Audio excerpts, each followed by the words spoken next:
Narsingdi chamber of commerce ইন্ডাস্ট্রিজের উদ্যোগে আয়োজিত আজকের এই মত বিনিময় অনুষ্ঠানের এই সংগ্রামে সম্মানিত সভাপতি আব্দুল মোমেন ভূঁইয়া মোল্লা উপস্থিত আছেন। আজকের অনুষ্ঠানের সম্মানিত বিশেষ অতিথি আমার প্রিয় সহকর্মী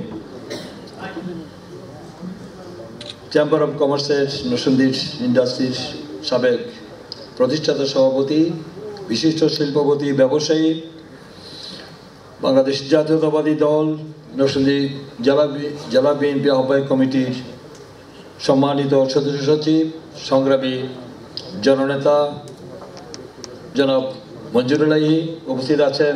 আমার আরেক প্রিয় ব্যক্তি বিশিষ্ট শিল্পপতি, ব্যবসায়ী, যাকে আপনাদের সামনে পর্যায়ক্রমে যারা উপস্থিত হয়েছেন সবাইকে আমি আর সময়ের অভাবে সময় সংক্ষিপ্ততার কারণে ইতিমধ্যে আজান হয়েছে, তাই আমি খুব বেশি বিশেষণ না দিয়ে, কারণ এখানে আপনারা সবাই তাদের চিনেন যারা মঞ্চে উপস্থিত আছেন। আমাদের কাদির মোল্লা ভাই উপস্থিত আছেন, ওই দিক থেকে আছেন আমাদের আবু সালেহ চৌধুরী ভাই উপস্থিত আছেন, আমাদের সেখানে মোশাররফ হোসেন ভাই উপস্থিত আছেন, আমাদের ছোট ভাই মামুন উপস্থিত আছেন, আমাদের প্রেস ক্লাবের সভাপতি আমাদের নুর ইসলাম ভাই উপস্থিত আছেন, আমাদের এখানে আমাদের হালাল ভাই আলহাজ হালাল ভাই, আর সেখানে আমাদের প্রবীর দাদা, মানে আমাদের সবাই চিনেন তাকে, উপস্থিত আছেন আমাদের রাজু ভূঁইয়া ভাই সহ সম্মানিত আমন্ত্রিত অতিথিবৃন্দ, সম্মানিত সুধীবৃন্দ, উপস্থিত ব্যবসায়ী সমাজের বিভিন্ন স্তরের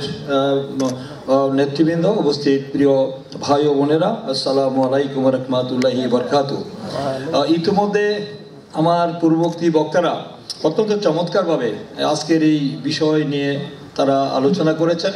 আমার নাতি দীর্ঘ লম্বা বক্তব্য প্রলম্বিত করার কোনো অবকাশ নাই। আমি ইতিমধ্যে আপনারা জেনেছেন যে যদিও মাগরিবের আজান ইতিমধ্যে হয়েছে, কিন্তু আমি আমার সেই মোবাইলে আমরা দেখলাম যে প্রায় 1 ঘন্টা সময় রয়েছে, আমাদের 1 ঘন্টার মধ্যে আমাদের সেই মাগরিবের জামাত আদায় করা যাবে। ওটা বোধহয় আমাদের যেখানে দেখেছেন মোবাইলে দেখতে পারবেন ইচ্ছা করলে। তো সেই দিক থেকে আমি সময় রয়েছে, আমাদের একটা ধারণা যে মাগরিবের আজানের পরই আমরা নামাজ পড়ে থাকি, কারণ আউয়াল লোকদের নামাজ পড়া অনেক সওয়াবের, কিন্তু বিশেষ প্রয়োজনে কিন্তু একটু পরে পড়া যায় না। অনেক মৌলানা আছেন, তারা ব্যাখ্যা দিতে পারবেন, আমি মৌলানা, তাই আমি খুব বেশি লম্বা সময় নিব না, আমি অল্প সময়ের মধ্যে আমি বক্তব্য শেষ করব, কারণ ইতিমধ্যে বক্তব্য সবই হয়েছে।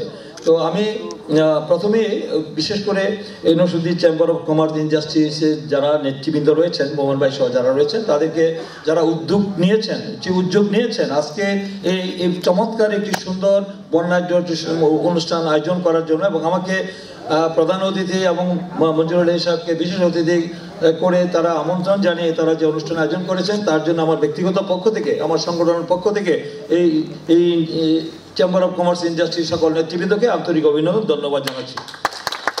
আমার এই প্রথম, আমি নরসিংদীতে যতদিন যাবৎ আছি তার এই প্রথম আজকে আনুষ্ঠানিকভাবে আপনাদের এই চেম্বারের অনুষ্ঠানে আমন্ত্রিত হয়ে আসার আমার সৌভাগ্য হয়েছে।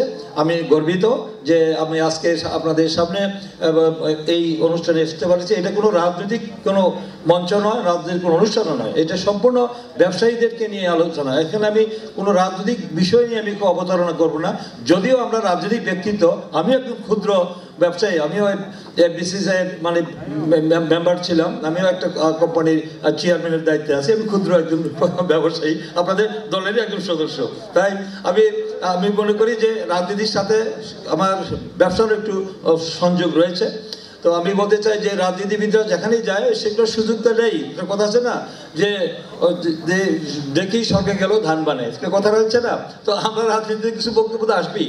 তো আমি বলতে চাই যে পরিবর্তিত পরিস্থিতিতে, বিশেষ করে দীর্ঘ প্রায় 16-17 বছরের যে স্বৈরশাসনের যে অবসান হলো, এই যে ছাত্র জনতার ঐতিহাসিক ছাত্র গণ অভ্যুত্থানের মধ্য দিয়ে পৃথিবীর ইতিহাসে 800 বছর পর এই ধরনের একটি ছাত্র গণ অভ্যুত্থান সৃষ্টি হয়েছে।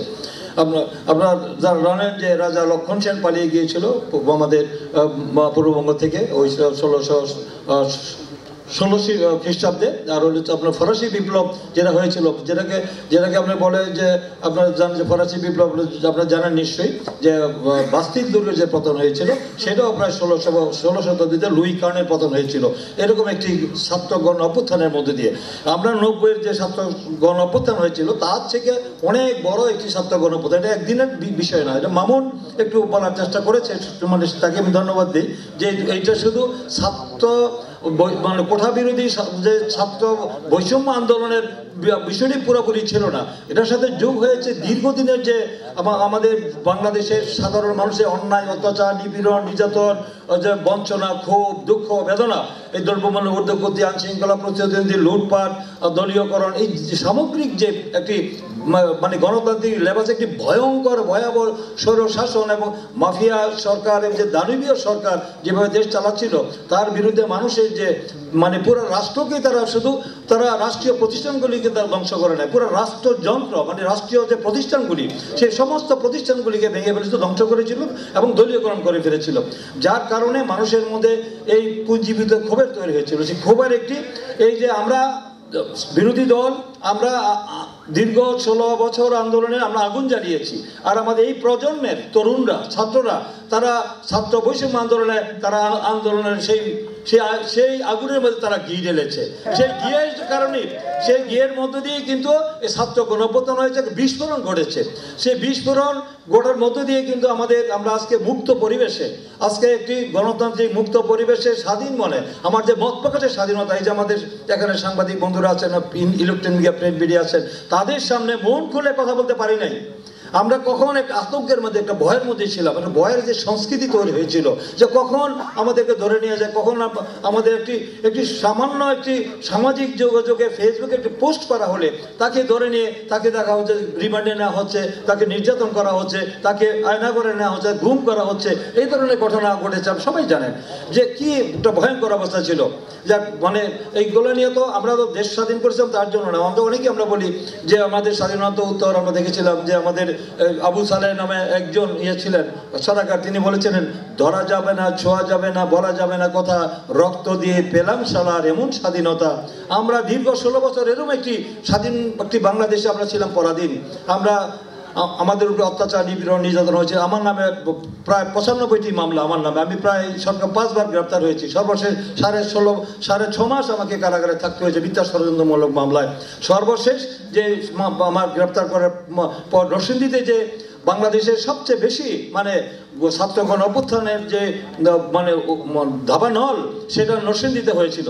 নরসিংদীতে আপনারা দেখেছেন যে আমার জেল কারাগার ভাঙা থেকে শুরু করে ছাত্র জনতার যে বিস্ফোরণ হয়েছিল, প্রায় আমার সদস্য যে মঞ্জুর আলী বলে গেলেন 38 জন না বলে গেলেন, কিন্তু 38 জন আমরা অফিসিয়ালি আমরা এখন 38 জন পাইনি, আমরা অফিসিয়ালি পেয়েছি মানে 22 জনের নাম আমাদের হাতে এসছে। এখনো যারা বিভিন্ন সময়ে উত্তরে একজন হয়েছে ডাক্তার সজীব নামে একজন হয়েছে রায়পুরার, আমাদের মোকরামের আপন ভাগনা, তার বাসা, কিন্তু সেখানে সেই রিপোর্টটা আমরা পেয়েছি। এই কারণে অনেকে দেখা যায় যে এই এলাকায় বসবাস করেছেন, আন্দোলনে ছিল সেই জেলখানার মোড়ের মাধবদী এলাকায় যে গণবিস্ফোরণে যে আন্দোলনে করেছে যে পুলিশ এবং আওয়ামী সন্ত্রাসীদের যে লড়াই হয়েছে, সেই তাদের গুলিতে সেখানে অনেকে নিহত হয়েছে, কিন্তু আমাদের সেই সঠিক তথ্য আমাদের কাছে পুরোপুরি এখনো পাইনি। আমরা তথ্য যদি আপনাদের কাছে থাকে তাহলে আপনাদের যে উদ্যোগ নিয়েছেন, বিশেষ করে এই চেম্বার অফ কমার্সের যে উদারতা, তার মানবতার স্বার্থে এবং বরাবরই আমরা দেখি সে উদ্যোগ নিয়েছেন, সেই প্রশংসনীয় উদ্যোগ। আমি তাদেরকে সেই উদ্যোগের জন্য আমি আন্তরিক ধন্যবাদ জানাই, যে যারা বন্যার্থ সাহায্যার্থে এবং যারা শহীদ পরিবারকে তার আর্থিক সাহায্য দেওয়ার জন্য ইতিমধ্যে আপনারা যারা ব্যবসায়ীরা মানে স্বতঃস্ফূর্তভাবে স্ব উদ্যোগে, আপনাদেরকে আমরা কোনো রিকোয়েস্ট করি নাই, আপনার স্ব উদ্যোগে আপনারা তাদের পরিবারের পাশে গিয়ে দাঁড়ানোর জন্য তারা যে কাজটি করেছে, তারা যে দেশকে দ্বিতীয়বারের মধ্যে স্বাধীন করেছে, তাদের জীবন দিয়ে রক্ত দিয়ে আমরা মুক্ত করে দিয়েছে। এখন মুক্ত পরিবেশে আমরা ব্যবসা বাণিজ্য কথাবার্তা করতে পারছি, আমাদের গণতান্ত্রিক যে একটা পরিবেশ সৃষ্টি করে দিয়ে গেছে, তাদের পরিবারের পাশে দাঁড়ানোর জন্য আপনারা যে আর্থিক সহযোগিতা করার জন্য উদ্যোগ নিয়েছেন, তার জন্য বিশেষ করে আমি আপনাদেরকে সকলকে আন্তরিক অভিনন্দন ধন্যবাদ জানাচ্ছি। এটা একটি মহৎ উদ্যোগ। আমি মনে করি যে এটার সাথে আমরা কিছুটা সম্পৃক্ত হতে পারলে, যেটা আমার মঞ্জুর আলী বলেছেন, আমরা খুব অল্প কিছুদিনের মধ্যেই আমরা আজকে গিয়ে ঢাকা আমাদের মহাসচিবের সাথে কথা বলবো এবং আমাদের যে যে আমাদের কমিটি করা হয়েছে, কমিটির প্রধান আছেন ডাক্তার আমাদের জাহিদ ভাই, তার সাথে কথা বলে আমরা কিভাবে আমাদের এই যে বন্যার্থ সাহায্যার্থে যে অর্থ দিয়েছেন সেটা দেওয়া যায় সেটা দ্রুতই করবো। আর কি বলেছেন, তারা আর কি দাবি করেছেন যে আমাদের ড্রিম হলিডে পার্কে বা কোনো একটি জায়গায়, এরকম একটি জায়গায় আমাদের দলের মহাসচিবকে যদি এনে এখানে আপনাদের উপস্থিতিতে এবং শহীদ পরিবারের যারা সদস্য যারা আছেন, তাদের পিতা মাতা বা ভাই বোন যারা আছেন, তাদেরকে সামনে রেখে তালিকা করে তাদেরকে যদি আপনারা আমাদের উপস্থিতিতে তাদের আর্থিক মানে সেই আপনাদের যে সহযোগিতা করবেন, অনুদানটি দিবেন, সাহায্য করবেন, সেটা যদি দেন তাহলে এটা সত্যি এটা একটা ইতিহাস হয়ে থাকবে, এরা সবাই মানে খুব প্রশংসা করবে। তাই সেই বিষয়টাই আমি আমার সদস্যদের কথা বলেছি, আমি ঢাকায় গিয়ে আজকে এটা চূড়ান্ত করব। প্রিয় বন্ধুরা, আমি আমার আজকের যে মানে এই পরিবেশ যেটা হয়েছে, একটি ছেলে নাম তার সাগর, তার বাড়ি পটুয়াখালী, সে বলেছিল আমি যদি মরে যাই বিজয়ের পতাকা কবরে দিও, আমি যদি মরে যাই বিজয়ের পতাকা কবরে দিও। কিন্তু সেই বিজয়ের পতাকা যা কবরে ঠিকই পড়েছে, কিন্তু সেই বিজয় দেখে যেতে পারেনি। সেই যে রক্ত দিয়ে করেছে সে প্রায় আমরা জানি ছাত্র জনতা প্রায় ১,৫০০-এর মতো, যদি অফিসিয়ালি প্রায় 800 মানে 850-এর মতো অফিসিয়ালি রিপোর্ট বেরিয়েছে, কিন্তু যতটুকু আমরা খবর পেয়েছি মানবাধিকার সংস্থা থেকে বলা হয়েছে প্রায় ১,৫০০-এর অনেক বেশি এখনো যারা পঙ্গু হয়েছে, মানে গুলিবিদ্ধ হয়েছে বা যারা আহত ছিল, অনেকেই ইতিমধ্যে তারা মৃত্যুবরণ করে যাচ্ছে। সেই মৃত্যুবরণ করার কারণে তাদেরকে তালিকা প্রায় ১,৫০০-এর মতো, ১,৫০০-এর প্রায় ১.৫ মাসের আন্দোলনে ১,৫০০-এর শহীদদের রক্তের বিনিময়ে কিন্তু আমরা এই পরিবেশ পেয়েছি। তা সেই পরিবারের প্রতি আমাদের কি কৃতজ্ঞতা আছে, থাকা দরকার না, কি বলেন? আমরা যে আজকে মুক্তমনে কথা বলছি, আমরা যে আজকে স্বাধীন, আজকে যে আমার কথা বলার অধিকার আছে, আমার ব্যবসা বাণিজ্যের সুযোগ আমরা পাচ্ছি, এটা তো কৃতজ্ঞতা তো আমাকে জানাইতে হবে ওদের পরিবারের প্রতি, তাই না? এটা তো আমাদের ন্যূনতম নৈতিক দায়িত্ব। সেই দায়িত্বগুলো আমরা পালন ইনশাল্লাহ। রাজনীতিবিদদের সাথে আমি মনে করি যে রাজনীতিবিদ ব্যবসায়ীর সাথে একটি পরিপূরক সম্পর্ক। রাজনীতি যদি অর্থনৈতিক চাকা বন্ধ হয়ে গেলে দেশও চলে যাবে, এটা আমাদের অনেকেই বলছেন, মামুন অনেকেই বলেছেন। তাই আমি মনে করি যে অর্থনীতি আজকে যে নরসিংদী একটি ব্যবসায়িক অঞ্চল, এই অঞ্চলে আমরা দেখেছি যে এই অঞ্চলের মানুষ মানে ব্যবসায়িকভাবে বিভিন্নভাবে তারা প্রতিষ্ঠান দাঁড় করিয়ে মানে শুধু বাংলাদেশে না, বাংলাদেশে বিখ্যাত ব্যবসায়ী, মানে তারা আন্তর্জাতিক খ্যাতি অর্জন করেছেন এবং আমাদের সর্বোচ্চ ট্যাক্স পে হিসেবে আমাদের কাদির মোল্লা ভাই কয়েকবার হয়েছে, এটা আমাদের গর্বের বিষয়। একজন ব্যক্তি যদি সর্বোচ্চ হেলাল ভাই হয়েছেন, একজন আমাদের এখানে যদি আন্তর্জাতিক খ্যাতি অর্জন করতে পারেন, সেটা আমাদের গর্ব না, কি বলেন?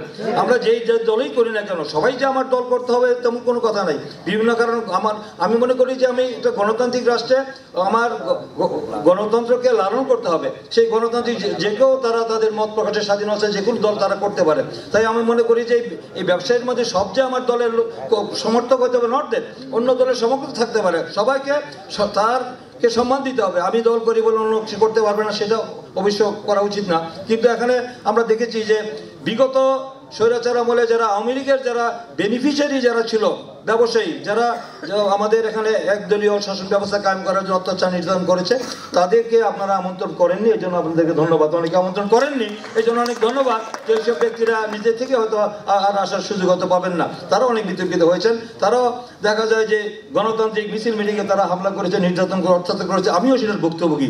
এবং তারাও আমাদের বিরুদ্ধে মিথ্যা গাইবি মামলা দিয়েছে, 60 লক্ষ মামলা আর আসামি আমাদের দলের মধ্যে দেওয়া হয়েছে। প্রায় 3000-এর উপরে বেশি মানুষ কম হয়েছে এবং 900 ইলিয়াস আলী চৌধুরী আলম থেকে শুরু করে 900 মানুষকে গুম করা হয়েছে এবং আয়নাগরের কাহিনী আপনারা সবাই জানেন। তো এটা তো গেল আমাদের এই সরকারের অত্যাচার নির্যাতন।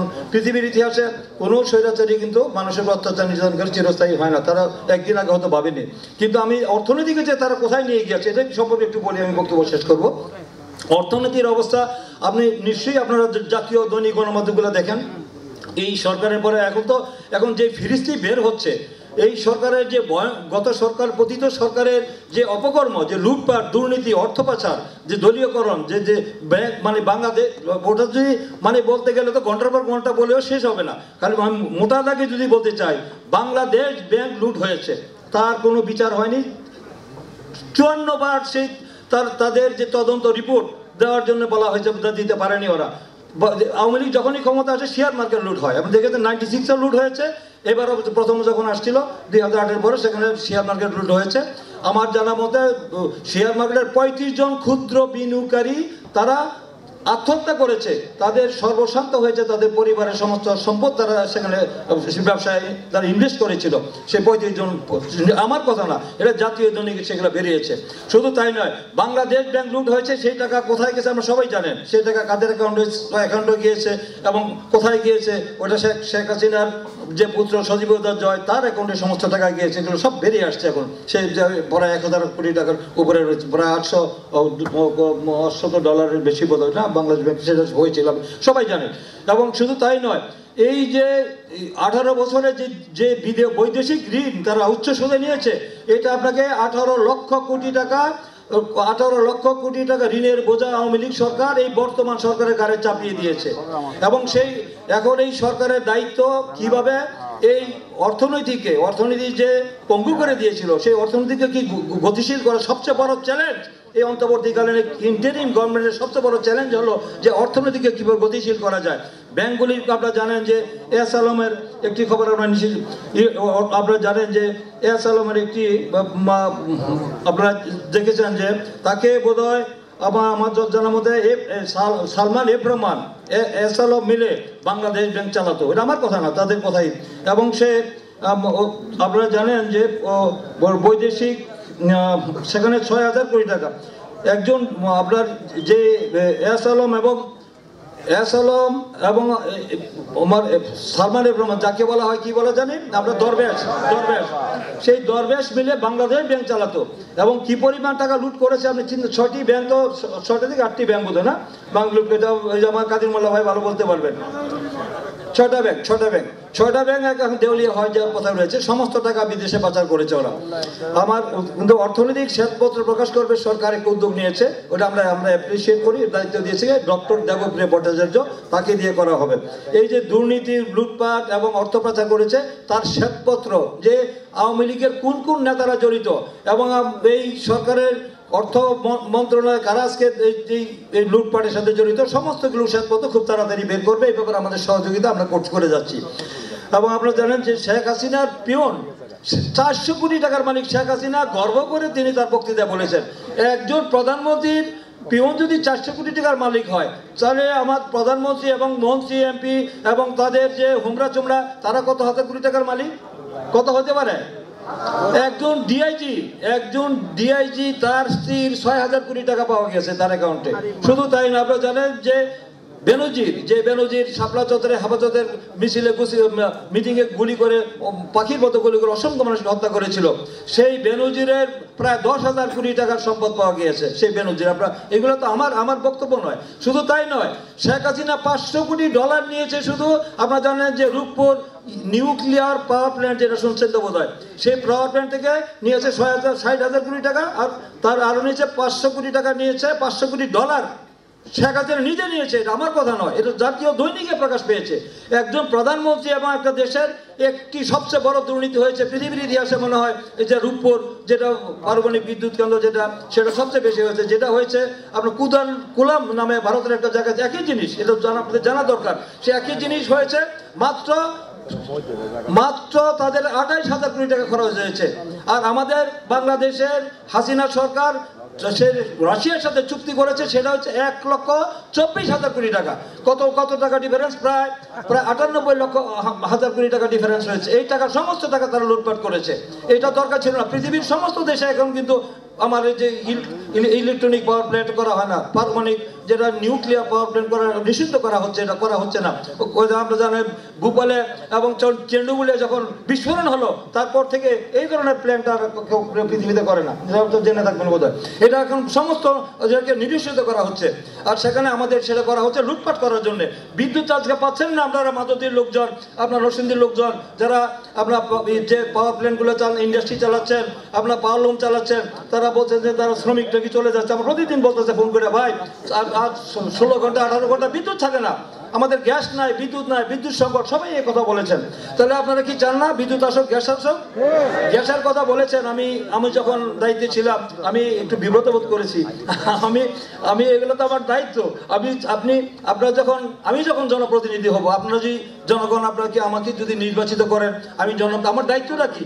জনগণের কল্যাণে মঙ্গলে জনগণের পাশে দাঁড়িয়ে তাদের সমস্যাগুলি দূর করা, ব্যবসায়ী হোক সাধারণ মানুষ। কিন্তু সেখানে আপনাদের এই সংকট নিরসনের জন্য আমার দায়িত্বের মধ্যে পড়ে। আমি মনে করি এই দায়িত্বটা না পড়লে আমি বিবেক রাস্তায় দায়ী থাকবো। কারণ আপনি ভোট হলো পবিত্র আমানত, সেই পবিত্র আমানত দিয়েছেন আপনাদের জনগণের কল্যাণে। আমি সেই জন্য আমার দায়িত্ব বোধ থেকে করেছি। এটার জন্য আমি কোনো রকম বাহবা, আমি কোনো এখানে আমাকে কৃতজ্ঞতা জানাতে হবে মনে করেন, এটা আমার দায়িত্বের মধ্যে পড়ে। আমি দায়িত্ব যেটা আমাকে দায়িত্ব আপনারা দিয়েছেন সেই দায়িত্ব পালন করার চেষ্টা করেছি, কোনো বিনিময় না। তো সেখানে আপনারা অনেকে বলেছেন যে আগামী দিনে আমি 15 মাসে এত কাজ করেছি বা 18 মাসে কাজ করেছি, এটা তো আমার দায়িত্বের মধ্যে পড়ে। তো সেখানে আমি মনে করি যে জনপ্রতিনিধির যে দায়িত্ব সেটাই আমি পালন করেছি, অন্য কিছু নয়। তো আমি যে কথা বলতে যাচ্ছিলাম যে আপনাদের বিদ্যুতের যে বিষয়টি, বিদ্যুৎ আমরা জানি 1,06,000 কোটি টাকা আপনারা জানেন ক্যাপাসিটি চার্জ, যে পাওয়ার প্ল্যান্টগুলি বসে রয়েছে। আপনারা দেখেছেন যেটা আপনারা যে কুইক রেন্টাল পাওয়ার, সেটা কিন্তু আপনাকে জানেন বোধহয় সবাই, সেটাকে বসে এটা কিন্তু ইমার্জেন্সির জন্য করা ছিল, সেটা তো না ইন্ডিমিটি করা যাবে না।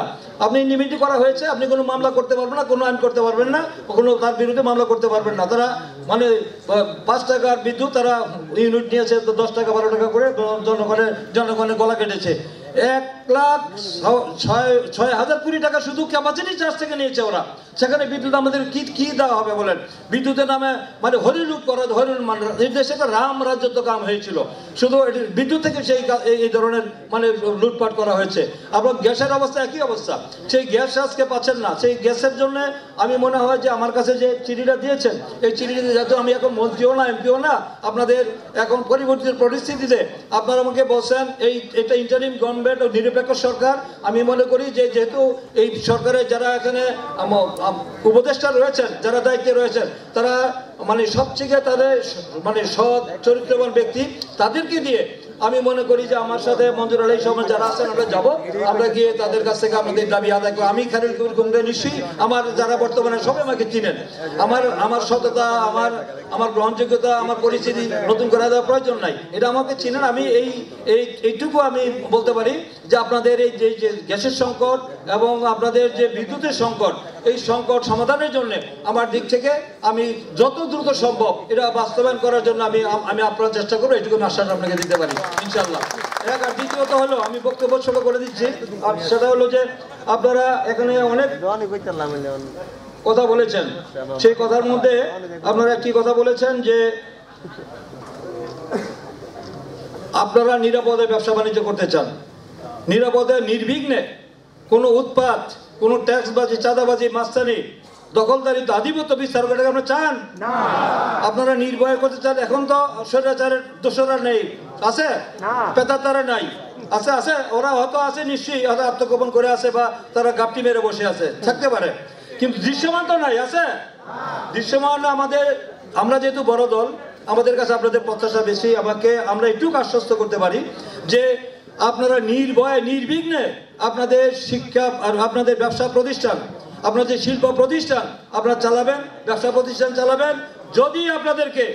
যদি আপনাদেরকে বিএনপির নামে বা কোনো অঙ্গ সংগঠনের নামে, আমাদের নামে বা মঞ্জুর আলীর নামে কোনো ব্যক্তি যদি কোনো চাঁদা বা কোনো রকম ভয়ভীতি, হুমকি, দখলদারিত্ব যায়, সরাসরি তাকে বেঁধে রাখবেন, আমাদেরকে খবর দিবেন, আমরা ধরে পুলিশে দিব এবং তারা দল থেকে বহিষ্কার করব।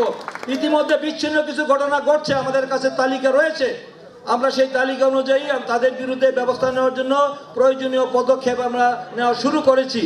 ইতিমধ্যে আমরা আইন প্রয়োগ করি, সংসদের সাথে কথা বলেছি যে তাদেরকে এই সব দুর্বৃত্ত যারা চাঁদাবাজি করে, যারা মাস্তানি করে, যারা দখলদারিত্ব করে, তাদেরকে আমরা জিরো টলারেন্স, এটা আমি বলি নাই, আমার দলের যে অ্যাক্টিং চেয়ারম্যান, আগামী দিনের রাষ্ট্রনায়ক বিএনপির ভারপ্রাপ্ত চেয়ারম্যান তারেক রহমান, তিনি স্পষ্ট ভাষায় এই এখানে আমাদের কদিন আগে 4 দিন আগে এখানে একটি অনুষ্ঠান হয়েছিল, সেই অনুষ্ঠানটি হয়েছিল যে আমাদের দেখেছেন যে স্কাইপে তিনি বলেছেন তার উদ্দেশ্য ছিল যে ঢাকা ডিভিশনের প্রায় 12,000 নেতাকর্মীদের উদ্দেশ্যে তিনি অত্যন্ত গুরুত্বপূর্ণ বক্তব্য দিয়েছেন। তার উদ্দেশ্য ছিল এই দেশের জনগণ, ব্যবসায়ী এবং আমাদের যে হিন্দু সম্প্রদায় আছে, আমাদের যারা আছেন তাদেরকে যেন তাদের নিরাপত্তার ঢাল হিসাবে ব্যবহার করা হয়।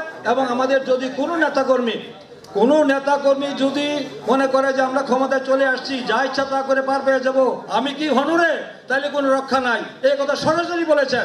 তাদেরকে ধরে আইনের আওতায় নিয়ে আইনি ব্যবস্থা নেওয়া হবে এবং তাদেরকে দল থেকে বহিষ্কার করা হবে।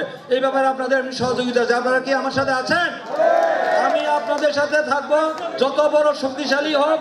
আমরা যদি আপনারা আমাদের সাথে থাকেন, আমার দল আছে, আমাদের নেতৃবৃন্দ আছে, আমরা যে কোনো অপ্রীতিকর পরিস্থিতি তৈরি হলে সরাসরি আমাকে বলবেন, মঞ্জুর আলীকে বলবেন, আমাদেরকে জানাবেন আর তাদের বিরুদ্ধে ব্যবস্থা নেবেন। আমি এই বর্তমান যে আমাদের জেলা প্রশাসক আছে এবং আমাদের পুলিশ সুপার আছে এবং আমাদের যে পুলিশের যে আমাদের ওসি আছে, তাদেরকে বলে রেখেছি যে এই ধরনের কোনো ঘটনা ঘটলে আমাদেরকে জানাবেন এবং আপনারা যাচাই বাছাই করে দেখবেন। অনেক মিথ্যা অভিযোগ একজনের ব্যক্তিগত আক্রোশ বিদ্বেষের কারণে মিথ্যা অভিযোগ করতে পারে।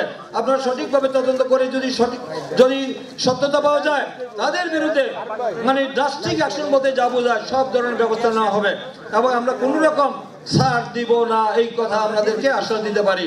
প্রিয় বন্ধুরা, আমি আর বক্তব্য না বাড়িয়ে আপনাদের যে ব্যবসার মানে নরসিংদী চেম্বার অফ ইন্ডাস্ট্রির যে ঐতিহ্য, সেই ঐতিহ্য আপনারা বজায় রাখবেন এবং যোগ্য, ত্যাগী এবং আমাদের ব্যবসায়ী সমাজের স্বার্থ রক্ষা করার জন্য যারা আপনাদের পাশে এগিয়ে আসবে তাদেরকে নিয়ে আপনারা কাজ করবেন। আমি আপনাদেরকে সব ধরনের আমার পক্ষ থেকে, আমার দলের পক্ষ থেকে, যেহেতু মঞ্জুর আলী আপনাদের সাথে প্রথম থেকে রয়েছেন এবং আপনার অনেক ব্যবসায়ী আছেন যে দলই করেন, আমি মনে করি যে আপনাদের এই যে কোনো সমস্যা নিয়ে আমাদেরকে ডাকবেন, যখনই ডাকবেন তখনই আমাদের পাশে পাবেন। আমরা কোনো নিঃস্বার্থভাবে আপনাদের পাশে থাকতে চাই, আমাদের নিঃস্বার্থভাবে আপনাদের পাশে থেকে কাজ করতে চাই। সেখানে আপনাদের সব ধরনের সহযোগিতা ইনশাআল্লাহ করবেন তো নাকি? যদি সব ধরনের সহযোগিতা করেন আপনাদের পাশে থাকবো।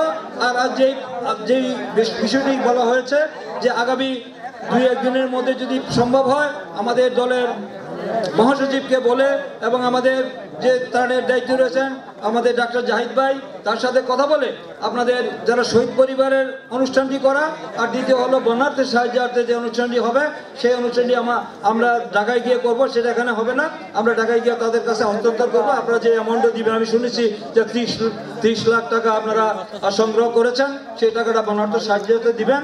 আর বাকি যে রেস্ট অফ অ্যামাউন্ট রয়েছে সেটা হয়তো আপনারা শহীদ পরিবারের জন্য বরাদ্দ রেখেছেন। আমি আশা করব সেটা অনেক সুষ্ঠুভাবে হয় এবং এইগুলোর নামে যে কোনো চাঁদাবাজি, এই সব অনুষ্ঠান করার জন্য বন্যার্থ সাহায্যার্থে এবং শহীদ পরিবারের জন্য মানে কোনো যেন কেউ যদি আপনাদের কাছে টাকা পয়সা চাঁদাবাজি করতে চায় সরাসরি আমাদেরকে জানাবেন। আপনারা কারো কথায় বিভ্রান্ত হবেন না, সরাসরি আমার নাম্বার আছে, আমার এখানে যে মোহন ভাই থেকে সবার কাছে আমার নাম্বার আছে। এখানে আমার এখানে আমার সবাই খুব দীর্ঘদিনে পরিচিত, তো আমি তাদের কাছে বলে যাব যে আপনারা নির্দ্বিধায় নির্বিঘ্নে আপনারা আমার কাছে যোগাযোগ করবেন, মঞ্জুর আলীর সাথে যোগাযোগ করবেন। আমরা এই বিষয়গুলি দেখব। আমরা আগামী দিনে আপনাদের পাশে থেকে কাজ করার অঙ্গীকার ব্যক্ত করছি। আর